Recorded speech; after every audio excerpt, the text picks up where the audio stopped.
400 stanzas. On the Middle Way. With commentary by Gyel-tsap. Chapter 13. Refuting truly existent sense organs and objects. Question: when it says, in stanza, what is this good explanation? Answer: it is about seeing that all phenomena have no inherent existence. Assertion: it is impossible to cognize that all phenomena have no inherent existence, for if they did they would be totally non-existent like the horns of a donkey and so forth, and would not be directly perceptible. However, since a pot and blue are directly perceptible, all functional things are in fact inherently existent. Answer: it follows that direct perception of a pot which exists by way of its own entity is not feasible.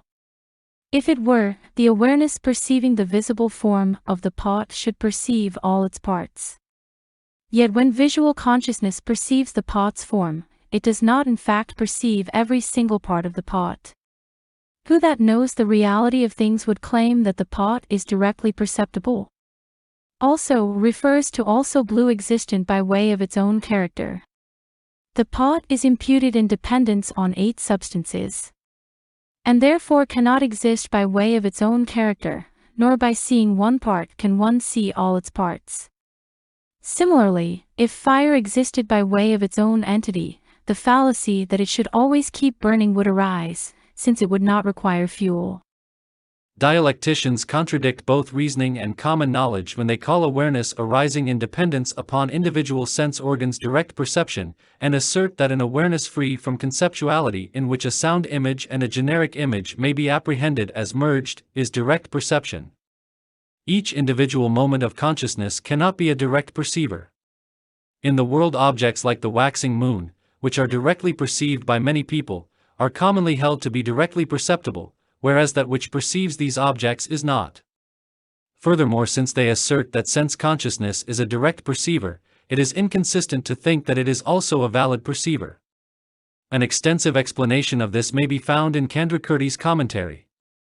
It has not been included here for fear that it would be too long.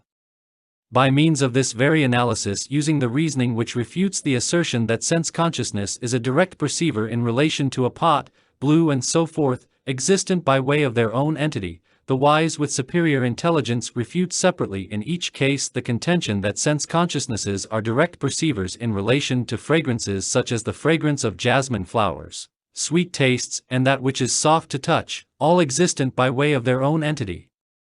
Since one cannot make distinctions such as seeing one part but not seeing others, or distinctions with regard to what touches and what does not, or with regard to closeness and distance in relation to truly existent functional things, such fallacies ensue. Assertion: all parts of the pot are seen when its visual form is seen, for the pot is not a separate entity from its visual form. Answer: if on the grounds that visual consciousness sees the pot's form one can posit that all parts of the pot are seen, why on the grounds that visual consciousness does not perceive the pot's smell would even the visible form, which is accepted as seen, not be unseen? If one posits that all parts are seen because one part is seen, even that which is accepted as seen cannot be posited as seen if one part is not perceived. Assertion: though the pot is not a directly perceptible object of comprehension, its visible form is established by direct perception, and thus, indirectly, the pot existing by way of its own entity is also directly perceptible. Answer: it follows that there is no direct perception of just the visible form alone existent by way of its own entity, because the visible form too has many parts, such as close, distant and central parts, and is thus imputed in dependence upon many parts. There is not the slightest thing existent by way of its own entity that is directly perceptible to any kind of awareness. When all the parts are separated, that form is finally reduced to the smallest particles.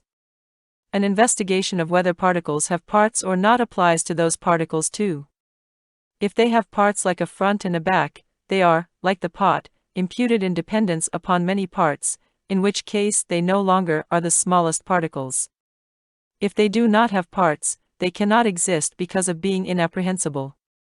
Thus it is not feasible to prove that the pot exists by way of its entity as a directly perceptible object of comprehension by means of that which must be proved, for things do not exist by way of their own character.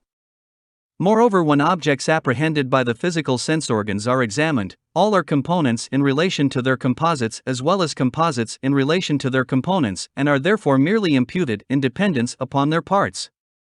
As with the analysis of the smallest particle, names, which are ultimately reduced to spoken syllables such as a, are also just conventions in this world and do not exist by way of their own entity. Thus you must recognize all dependently arising phenomena as mere names and terms. Assertion: the pot is directly perceptible since visual consciousness sees the pot's visible form existent by way of its own character, consisting of color and shape. Answer: are color and shape inherently one or distinct?